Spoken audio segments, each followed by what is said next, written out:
so excited to have our panelists join me today. Kimberly Moore, if I could get you to come on down. Co-founder of The Polished Creator and organizer of Arlington Pride, which we will hear a lot about today. If I could have Dr. Colton Wynn, founder of 360 Health X, come on down. Ms. Sile Gonzalez with Nova Salute, come on down. And last but not least, Mr. Jackson Adams with Vita Fitness, come on down. We're so excited to have you join us today. Welcome. Welcome. And I think we need some water on our end here, because we're going to be talking. We got a table, we're going to be talking, and we're going to get thirsty. So come on down, get some water for you. Perfect. Well, I wanted to start this program today. Funny enough, I've actually had this vision last year. I've been thinking about this program for a year now. About 5 years ago, I was working with Tara and Ms. Launch, and we put together an LGBT entrepreneurship panel in honor of the 50th anniversary of Stonewall riots, which took place in 1969. And we had about 4 LGBT entrepreneurs come through the community. And I wanted to do something for the community with a little bit of a spin to it.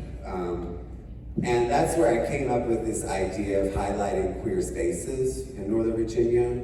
For those that don't know, we're gonna have a little history lesson, y'all. Queer spaces in the United States have existed since the 1800s. And for the most part, for much of the time, they've been hidden. And in many cities out through America, sometimes they're really kind of hard to find. It's one of those things, if you know, you know. And so I wanted to kind of, however, in Arlington and DC, the DC region, you know, the queer spaces are very out and proud. And so I think it's a kind of a sign of how the community is doing and how well the LGBTQ plus community is supported and how visible their queer spaces are. And so, a lot of you may not know this, but I actually worked in an LGBT space for a couple of years, from 2016 to 2018. I was a waitress at Freddy's Beach Bar and Restaurant right here in Harlington on 23rd Street. And I'm actually a Miss Zodiac winner. I was entered in the amateur drag competition, and I look real cheap, y'all. Real cheap. And so it was a lot of fun. And I think during my time there in 2016, the Pulse massacre happened. And I remember I had worked the shift before on a Saturday night. We did the drag show and ended up getting home about 3 a.m. And we had to come back to do brunch, Freddy's Fabulous Sunday Brunch. And of course, I hadn't had a chance to look at any news or anything when the Pulse massacre happened in the middle of the night. And you know, I came in, I get out of my car, and I see one of my colleagues who actually was here earlier, Andy Sampson, and he had this worried look on his face, just terrified look on his face. And I was like, what's going on? He's like, you didn't hear what happened? Then he explained to me that there had been a mass shooting in one of our LGBTQ plus spaces in the country. And I think that was the first time that I ever felt that sorry, I'm choked up about this, that our spaces are under attack. I always felt safe in our spaces. I've gone to many LGBTQ plus spaces throughout the region, throughout America, and always have felt safe until that moment in time. And I have to say, the Arlington community is a beautiful place because all throughout that day, you know, we're a very news-oriented city. We watch our MSNBC and CNN. And people from all across 23rd Street, National Landing, came by with flowers, with food, words of support, and words of encouragement throughout that day. And I will never forget that. Churches, church groups, a whole bunch of people came through to that. And then, of course, fast forward to 2024, and I'm getting ready to develop this program today, that we're having today, and I see in our local RL Now, the news publication here in Arlington, that Freddy's is also a victim of attack. bomb threats. And that really kind of motivated me ooh, a little teary-eyed. I didn't think I'd do that, so I'm gonna cry. And I wanted to, thank you, and I wanted to create an event where we show our support in the community, thank you, and celebrate our community. And so here we are today. So sorry for that long monologue, but I thank our panelists for joining us. So I kind of want to kick things off with a little, I think we do need to do a little introductions. So if you all, and Dr. Witt, I'm going to start with you, then we're going to work our way down the line. But if you all could describe your organization, when your organization started, and your work you do to support the LGBTQ plus community. Dr. Witt. Okay, fantastic. So, hi everybody, lovely to see you all. Thank you so much for carving time out of your day to be here. I know that in these times, right, it can feel like, oh, another Pride event, or like, oh, another business networking event. But in reality, you all are coming out and doing something to support not just these spaces to create a better future for everybody, but to actually create an environment where people feel welcome, where people feel like they can show up and be themselves, not just in the workplace, but in the general world. So I thank you all for that.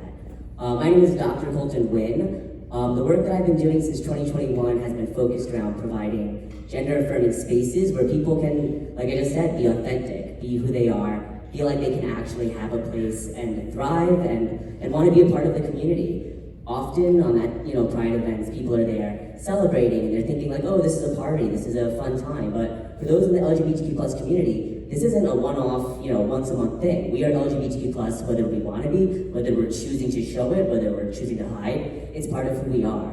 So when we attend events like this, when people go to the services that my organization offer, they're often there because they need to be, right? We want to be here thriving and existing out of a necessity.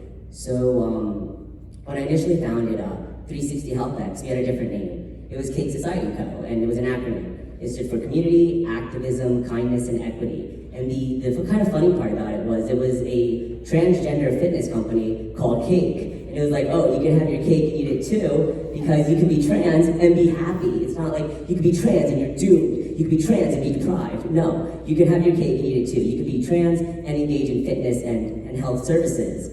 Since then, since 2021, we now actually host over 5 different huge trans organizations. We hosted Trans Pride DC, DC Area Trans Masculine Society, Black Indigenous Trans Housing, Angel Rose Artist Collective, and Becoming Fund, and we're still growing.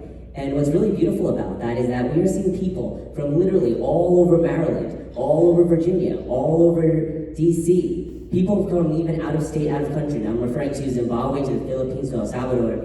They're coming to feel supported. And what that goes to show is that just right here in Arlington, this is something that started with free Zumba classes in the park for LGBTQ plus folks.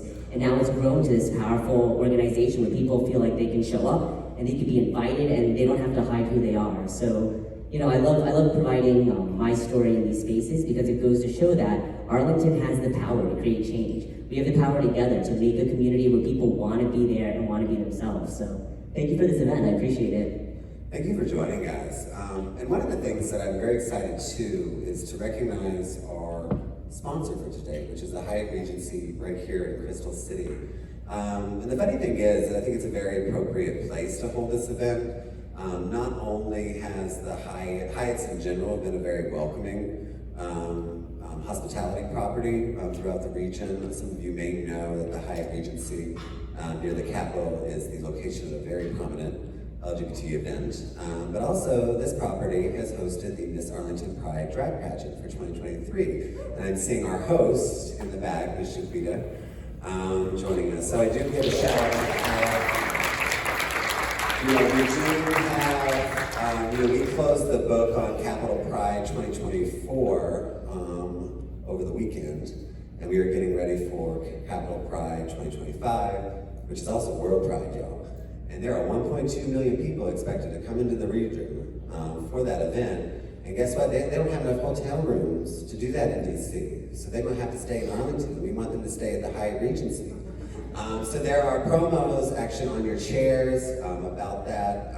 So please, if you're having family, chosen family, friends coming into town, this is a great location to do that. And sorry, Sule, a little ramble on. But if you could talk a little bit about what your organization does, how you started, and the support you provide to the LGBTQ+ community. Hello everyone, my name is Sule Gonzalez. I work for Nova Salud. It's a free testing clinic for HIV and STIs, but we also offer support groups for LGBTQ+ people, and I lead the department of the trans coordination, which means we provide support and resources for trans individuals. I have a group that I get together with once a month, and we talk about our issues, we talk about things that we can work towards and have a better life as trans people. And Nova Salud was created in 2009, trying to find or fill that spot that we didn't have for the Latino community to have STI testing and HIV, but eventually it has grown to be one of the most important free STI and HIV testing clinics in Virginia, and LGBTQ+ supporters. So Nova Salud has supported the LGBTQ+ community since 2009, and I was at the Trans Pride 2 weeks ago, I think it was, right? And then over the weekend, I was representing Nova Salud at the Pride Festival and at the Pride Parade. So we're working towards making our environment more comfortable. We're just trying to let people know that we are here and we exist, and we need more spaces where we're gonna feel safe and just go and relate to whoever we're talking to or giving us the service. So Nova Salud has 80% of its employees are LGBTQ+. So if you ever want to come over and get free confidential testing for HIV or counseling or support, and you feel like you need to go somewhere where you can just feel comfortable and confidential, just go to us. We're in Falls Church, Virginia, 7 Corners. Thank you, Sule. And I do want to shout out, because I think what I've understood about your organization is a little bit different, is that you target particularly the Hispanic LGBT folks. Is that correct? I know you help everybody. That is correct, yeah. But I think everybody that's really interesting. Yeah. LGBTQ+ Latinos that don't have any resources or poverty. Yeah, we do a lot of outreach. We go out there and find them. Yeah. We also collaborate with Freddy's Beach Bar, which I want to thank them for allowing us to go there and do some free testing sometimes while the drag queens are performing. We are doing testing on site. So if you ever want to find us, just go to our website. You'll find where we're doing outreach at, and just come to us. We're there. Gracias, thank you. De nada. And Miss Kimberly Moore, talk to me a little bit. Thank you. Greetings, everyone. I am Kimberly Moore. I am 1/3 of the Polished Creator. We are the organizers of Arlington Pride Festival. We started out being a event company that catered mostly to luxury buildings in the area, the Nova. And we decided that we wanted to create events that were more inclusive. We also are the organizers of the Inclusive Creative, which is our nonprofit. Our goal is to make sure that we create spaces that everyone, regardless of how you identify, regardless of your financial background, we can all come together, and none of those things actually matter. We want to be able to provide a platform where people get the resources that they need to be who they need to be in this world. So Arlington Pride was an event that we thought Arlington really needed. Arlington is one of the gayest towns in America. But we didn't have a lot of things that actually said we were the gayest town in America. So us being Black and queer and understanding adversity and not always having the A seat at the table, decided we would be the creators of the table and the chairs and the space to put those tables and chairs in and to give everyone else the opportunity to do so. So we welcome everyone to participate in Arlington Pride, and we thank those like National Landing Bid who are supporting us, and Biz Lunch, who always support us. And I'd like to give a shout out to our queen, Miss Amarlee Dupree, who is the 2023-2024 queen, and our beautiful host in the back, the legendary Miss Shaquita Lee. I also like to recognize the second of the third, Miss Lindsay Hinton, who is also the owner of Puppy Love Pet Services in Arlington. Thank you, Miss Kimberly. And tell me, where is Pride going to be, the festival going to be in Arlington this year? This year, well, we actually have 8 events, and we decided that we wanted to spread them across Arlington this year. So we reached out to businesses that wanted to participate. The actual festival was previously in Roslyn. We have, thanks to a lot of your help, we have relocated to Long Bridge because we have outgrown the park that we were previously in. So we have the festival on the 29th. We have a hold down on Saturday. We have a speed dating event at Milton, also in National Landing. A brunch at Surreal, and I think that's it. Wonderful. And I found something interesting recently. We're in economic development, we love data. At DC Homos, if you follow that Instagram channel, where he's on all the channels of social media, they posted some very interesting data highlighting the congregation of where LGBTQ plus people live in different cities. And what I found interesting is that for Arlington, in National Landing specifically, specifically for gay men, there is the highest concentration of gay men right here in National Landing. So we're a very inclusive neighborhood, and I think this is probably the gayest neighborhood in all of Arlington. So, and we love that. But so thank you, Kimberly. Now, Jackson, talk to me a little bit. Can you talk a little bit about Vita when you started Vita Fitness and the work you do to support the LGBTQ plus community? Hey everybody, I'm Jackson. I do member experience and overall marketing for Vita Fitness. I personally started earlier this year in January, but we've been around since 2006. Our first location opening up in Gallery Place by the Capital One Arena in DC. So, been around for quite some time. Overall, obviously we are like a health and wellness community. And a lot of our members are queer members, and I feel like they feel it as a safe space to come together, to bond in different ways. You know, we have our penthouse, so it kind of allows for people to hang out and just talk and chill in that space and feel safe in that community. We have our gym, and we have a few other amenities as well.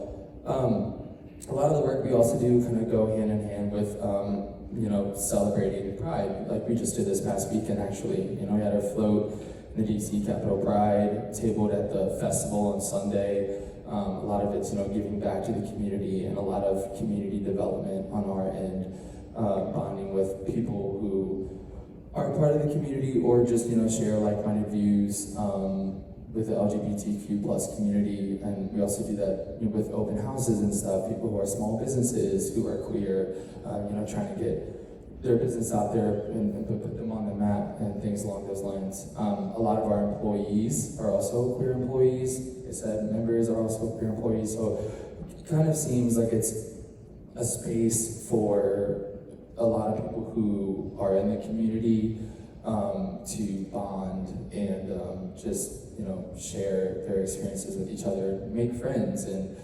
see familiar faces over time and time again, and get to know each other. So that's a lot of who we are and what we do.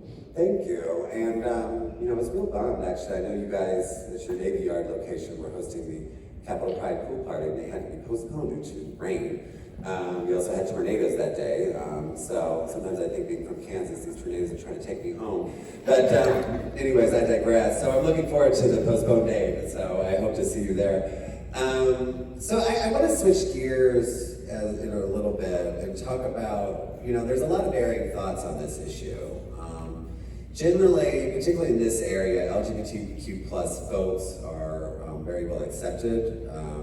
If you walk around DC and a lot of places in Arlington, you see rainbow flags all over the city. I'm on rainbow sidewalks, rainbow crosswalks, and I'm hoping that we can get that here soon on 23rd Street.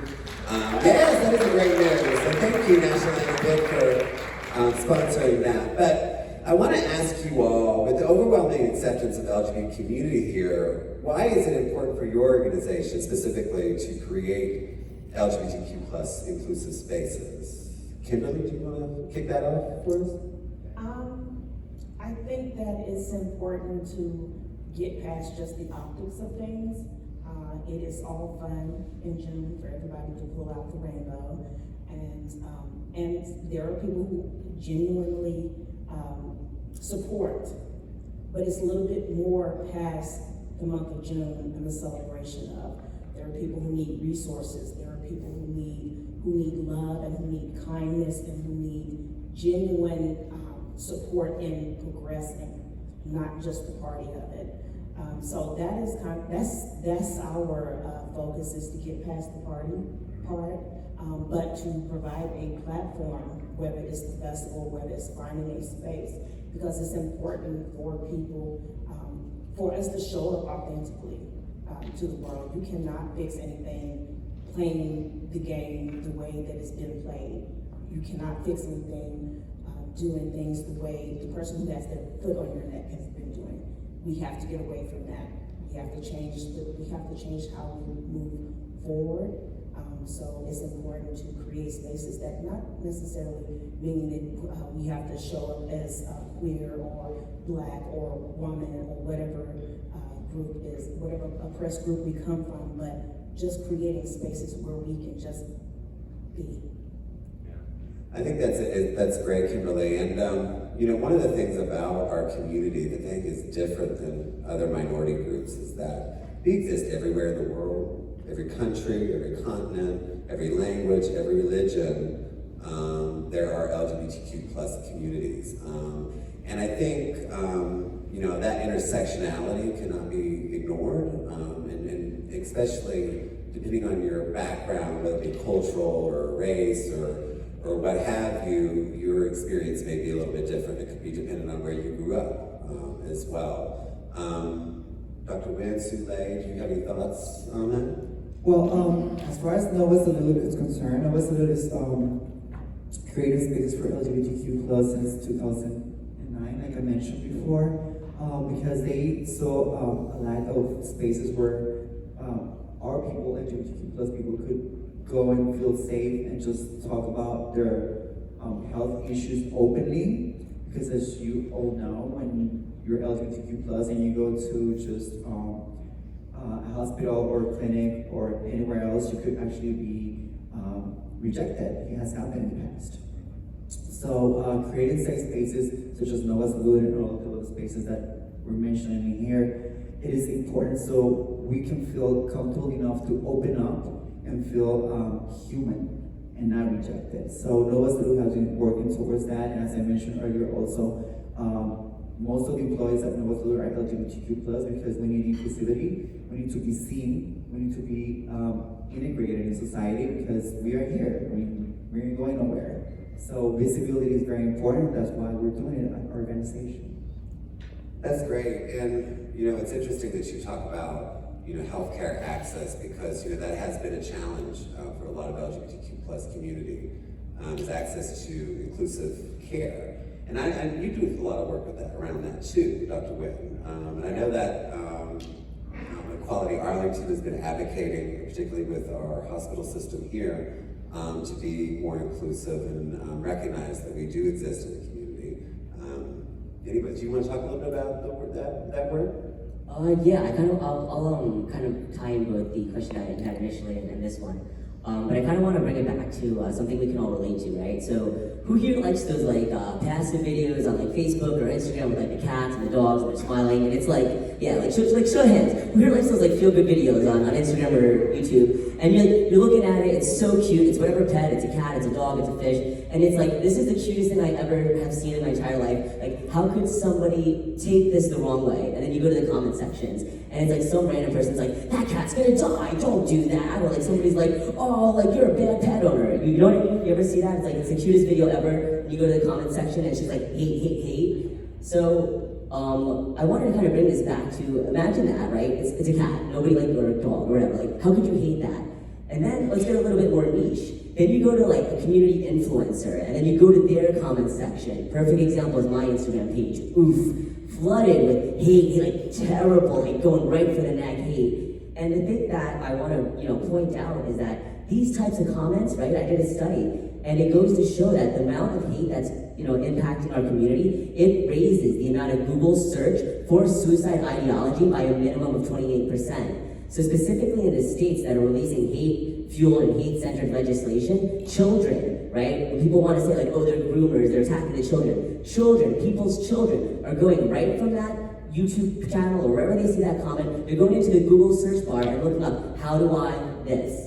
Like, what would happen if I did this? What is the response time for an ambulance for this? This is the direct impact that happens when we enable people to have these hate-filled comments. And what I'm trying to say is that in our organization, the one that I founded, the organization that we host and that we offer services with, we do the opposite. We want to provide people with hope. We want to see people live to have longer lives. The only thing that we're trying to do for children is to make them actually grow up to be adults. And that's something that is, like the value for that. I mean, think about it. This is somebody's life, their livelihood. This is the next 30 years of who this person could be. And these are little children that read these comments on the internet, and they think to themselves, I don't know if I can do it. My parents don't want me. This person's telling me I'm this or that. I see it in school. My bullies are making fake Instagrams. So organizations like my own, the best thing that I could possibly provide to somebody, in addition to gender-affirming services, is that hope to say, hey, another day, wake up, you can do it. There's people out here who love you. There's a community that wants you. Your life matters.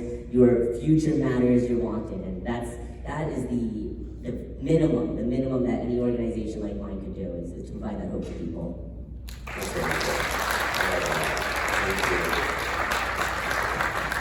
I think one thing that the theme I'm seeing just in general that we need in America is just more kindness, y'all. I think if you can push out kindness out there, I think that is going to make this country a better place.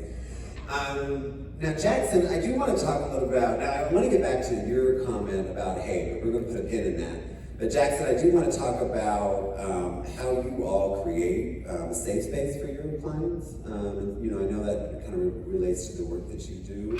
Can you talk to us about that and how, kind of would an organization that is interested in being more inclusive, how could they learn something from you in that regard?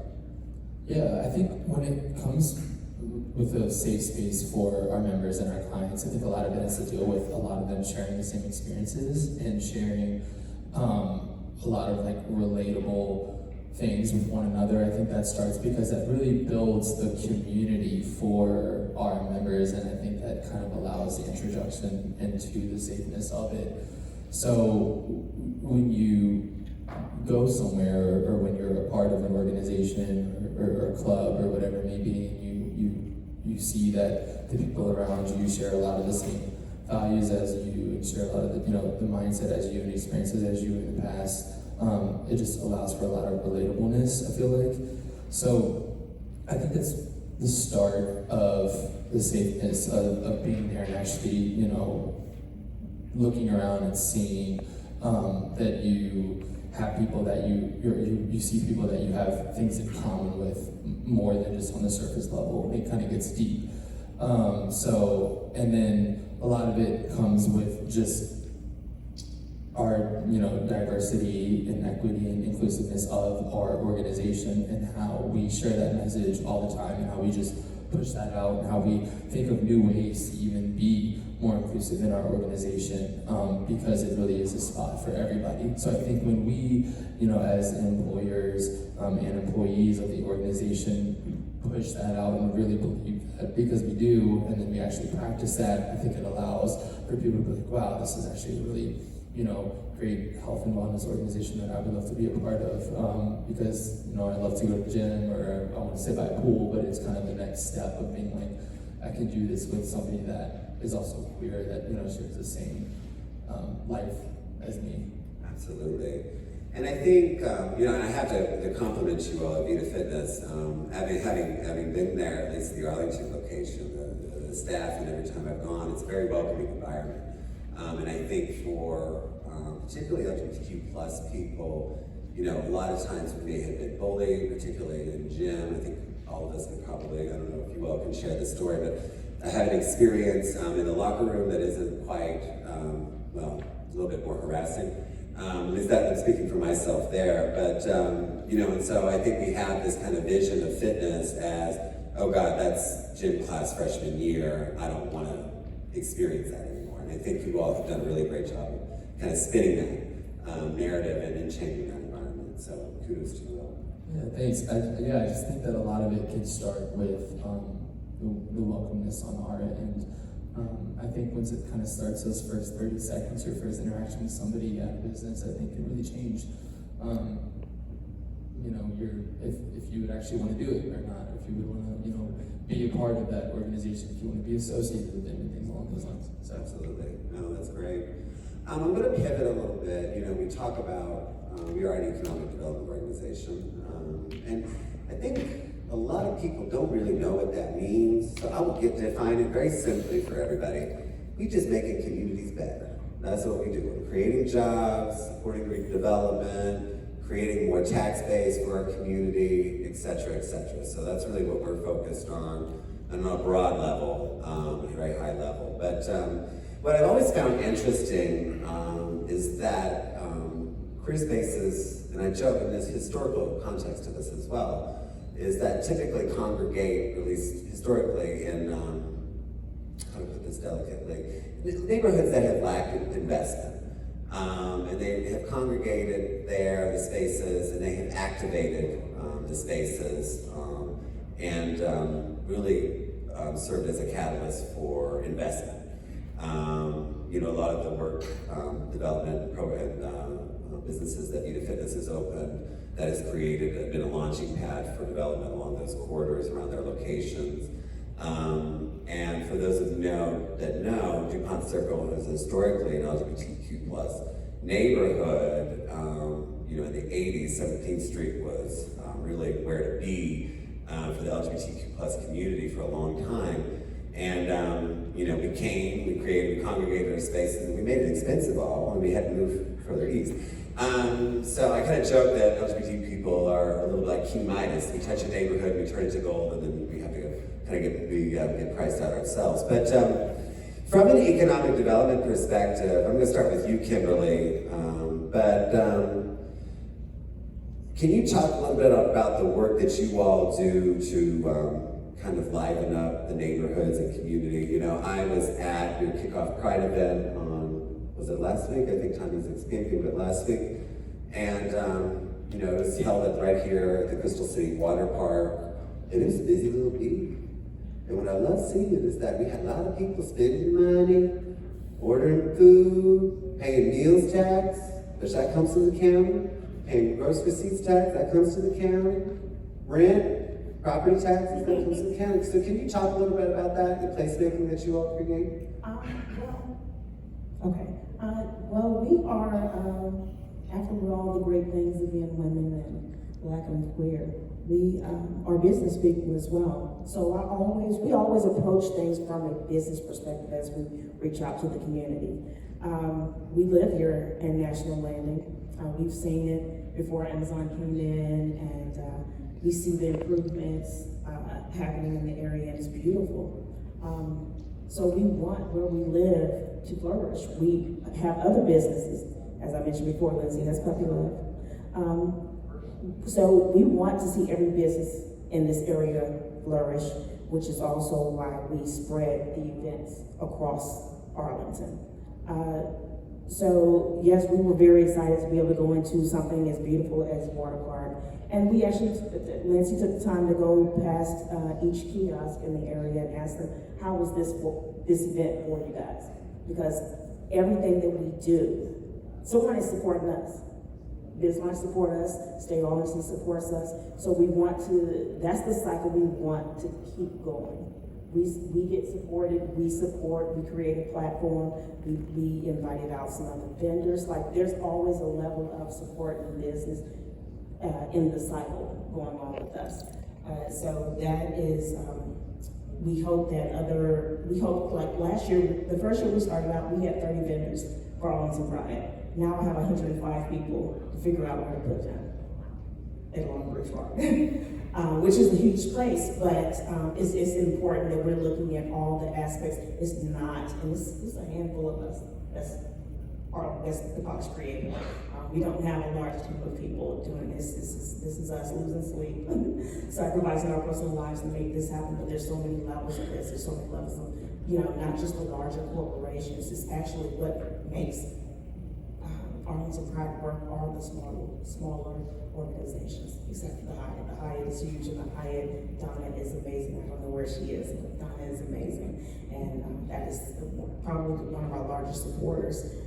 But it is important. The beautiful thing about Arlington is the large corporations and the smaller businesses being able to coexist without someone trying to snuff out the smaller businesses. So that is something that I hope that we're very proud of, being able to maintain that, being able to maintain a level of amicable relationship between the smaller and the larger businesses and the people in the community being able to get what they need. We should never lose sight of what the people need in this area. No, I think that's great. And Jackson, too, I want to talk to you a little bit about Big Vita, and you've expanded kind of all throughout the region now. And what I find interesting, and I don't know if you know this, but your location in Ballston is actually a very unique location for that building. For those that know, it's right on Randolph Street and Wilson Boulevard. Yes. Right next to the Ballston Quarter Mall. And it's a unique building in that when it was originally planned, it was supposed to be an office tower. But as you probably have heard, there is a little bit of a vacancy issue. We've been talking about that for quite some time here in Arlington, and COVID has made that worse. But the developers, there was really nothing there before that building came. And the developers, the Shoeshine Company, were very visionary, and luckily they had Vita signed on. They had already gotten the capital to secure the financing for that building, but instead of an office tower, it became mixed use. It became part commercial and part residential. So the first few floors are commercial, and then the rest of the tower is an residential tower with apartment homes. And so I don't know how if you can talk a little bit about the economic development and also the neighborhoods in DC, the locations that you've all kind of, your presence has activated a lot of those neighborhoods. I don't know if you have any thoughts.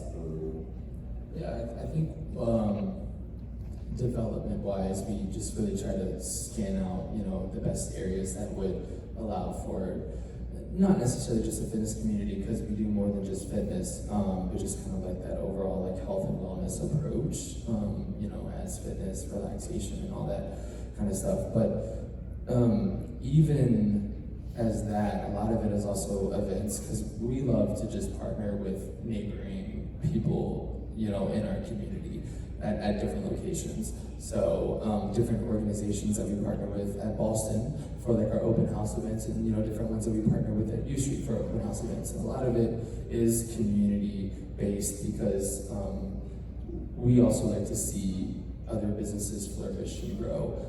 So we love to do partnerships with smaller businesses, bigger businesses, no matter what it is, just other businesses around us.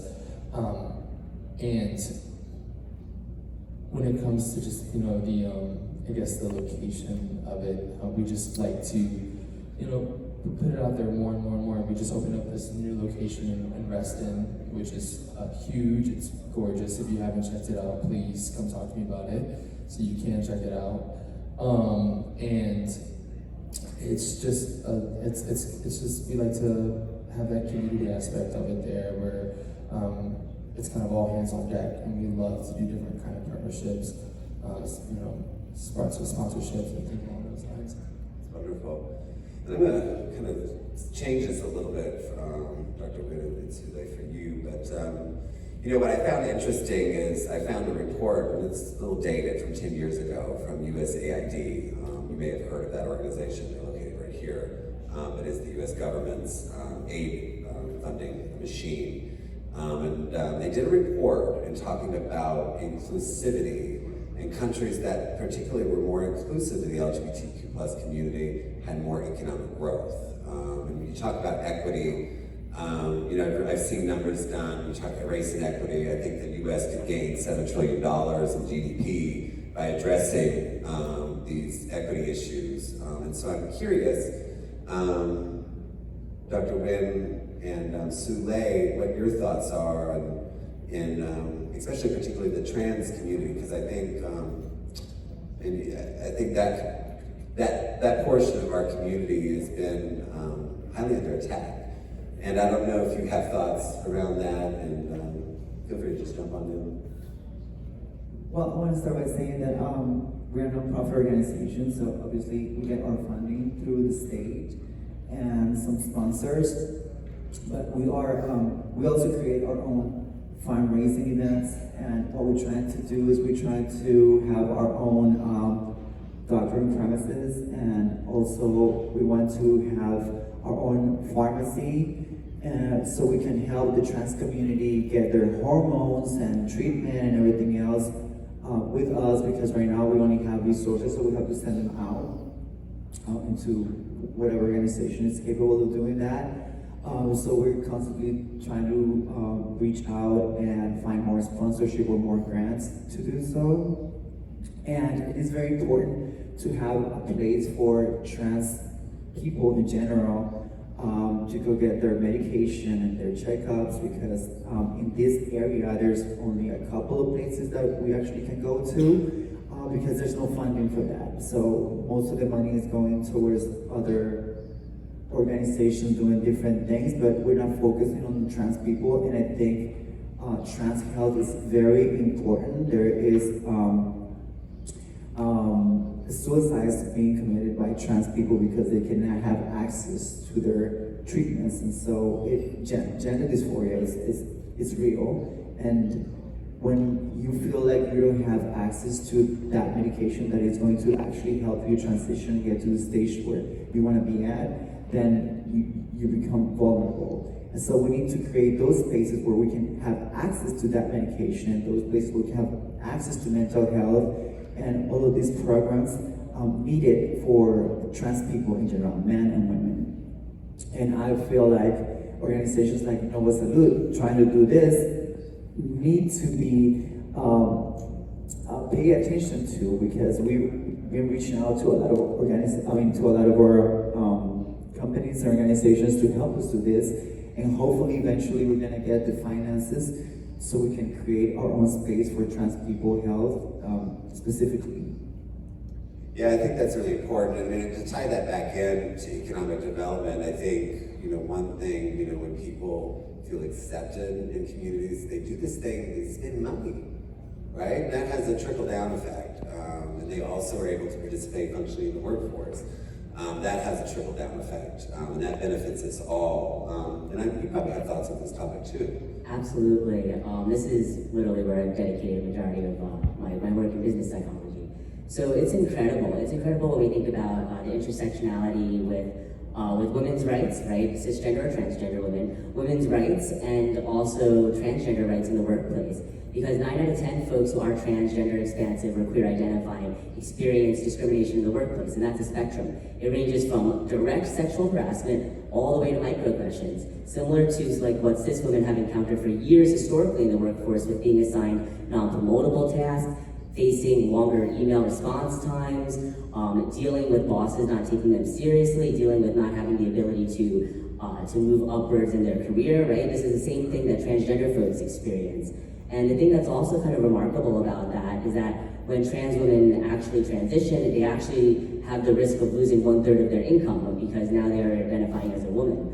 So when we're thinking about equity and people being able to actually transition and have a fruitful time in the workplace, and thinking about how that actually impacts the local economy, people need to be able to actually get to that next level. That means that hiring services need to be equitable. That means that people through the resume process, it needs to be equitable, because folks aren't able to get better jobs and to spend money in their local economy if they don't actually have a job to do so. Yeah, no, I think that's extremely Can I just say something? I think it's very important to humanize transgender people, is that there's a lot of that. Like, for years we have, I've been around for a while, I'm old. So, for years we have been stigmatized. And so that needs to change. We're just as human as everyone else, we're educated, we're professionals, we can integrate into society. So it's time to humanize transgender people, just as we have humanized the rest of the LGBTQ plus rainbow. And I remember when we met about a month ago, I think it was, you shared a story that you and some friends were actually kicked out of a major pharmacy. Can I say in the name of the Washington, place? D.C. I don't even know Which one? I was not, Yes, I was kicked out from this nightclub in DC. We were walking in, and so the security guard just realized we were trans women, and then he started using male pronouns and asked us just to leave because people like us were not like welcome there. Those are the words he used. He says, people like you is like you gotta go like to the other side to do circle or whatever he mentioned. The area that's supposed to be the LGBTQ plus area, but I'm talking about like I'm dating myself, you know. It was like 1999, I think, 1999, 2000. So there's still a lot of work to do. Like we are accepted in most places now, but there's still a lot of discrimination. There's still a lot of stigma over trans individuals, and trans individuals were just, like I mentioned before, we're just human. We're just trying to exist. We're not asking for anything else. Just let us be. Yeah, and I think that's important. You know, 1999, to some folks that may have been a long time ago, but to me it wasn't that long ago. And so there's a lot more work to be done. And actually that's a really good segue to the next point that I wanted to bring up before. And time is just flying by, having too much fun and great conversation. But I found a report in 2022 from the Anti-Violence Project. And it talked about that LGBTQ safe spaces organizations have been victims of harassment, vandalism, or other violence. Places like churches, y'all. And I don't know what it is with people kirking out a Target. It seems like that's a regular occurrence in America today. Companies like Planet Fitness, because they're inclusive, the LGBTQ have received bomb threats. So one of the things I want to ask our panel today is, what can organizations like Arlington do to protect these spaces? Has your organization been victim of these violence attacks? And anybody can jump in on this. Feel free. Actually, I'd like to go first. For me, I think it's important for all of us to check our humanity, regardless of what you identify as. You can't change this war by fighting war. That's a cycle. We can't fight. You have to disarm whatever's oppressing you. You have to disarm whatever is hurting you, because ultimately most of us are broken children in adult bodies. And we're all trying to find, none of us have the entire answer. And so when we look back at the younger generation, sometimes have a conversation with a child. They actually have a better answer than we do, because we're speaking from a broken perspective. So it's very important for all of us to check our humanity, because I've had discrimination even within the LGBTQ community. As a woman, as a Black person, as a Black business person, we don't always get the support that we need. Arlington Pride, it's a battle every year. And all we're trying to do is create a platform for everybody, you know? So all of us can check our humanity and leave room for growth and leave room for grace, and be okay with respectfully agreeing to disagree. We cannot force our thought process on anyone, because again, we do not have the perfect answer. So let's stop fighting. Absolutely, I think I agree with that. I think one of the most important things that if you're gonna be an ally the whole year, not just Pride Month. So be with us the entire year. Represent us within your organization. Have us in your organization. Have us in your groups. Talk about us the whole year, not just Pride Month. I think inclusivity is very important, and visibility. Yeah, Jackson, would you like to go? No, I was just gonna say, I definitely agree, and I think a lot of it starts with the organizations themselves as well, allowing us to be in that space, and allowing us to, this is a perfect example, host an event like this in this space. So I think a lot of it does start there, and I think that is a perfect example of like humanity, because we are just people having a panel and talking. So I think something super substantial is that, you know, for folks who are out there who just think like, oh, I'm just a mom in the community, I'm just a straight mom, I'm living my day, whatever, like, that is coming from a position where you can make so much change. Show somebody who has an LGBTQ plus questioning youth, like, you know, whether it's somebody else's mom in your yoga class, and if you hear them kind of mutter these words, you're like, oof, like that's an ugly thing to say about your child. You're like, hey, like, how's your kid feeling today? I know you mentioned the other day that they were dressing different than you thought they would be dressing. Is your kid okay? How are you doing? Like, oh, like I noticed that, you know, your child is doing this or that. Like, how do they like that? Do they like ballet class? It's really bringing things down to the center. Like Kimberly so well put, it's checking our humanity. It's thinking like, is that a nice thing to say about your own kid? Is that a nice thing to say about a neighbor? It's just being able to get people to refocus on, look, we all have a struggle, whatever that struggle may be, but we're trying to make it better for everybody. So being able to really break down stigmas and try to normalize acceptance and normalize love, I think is a crucial point in making a change for everyone. Absolutely. Empathy. Empathy, exactly. That's the word of the day. And I have to kind of piggyback a little bit. You know, one of the things that Arlington offers for employees is different employee resource groups. And I'm a member, and I actually have several of my other colleagues here that are members of the outstanding LGBTQ plus Arlington Employee Resource Group.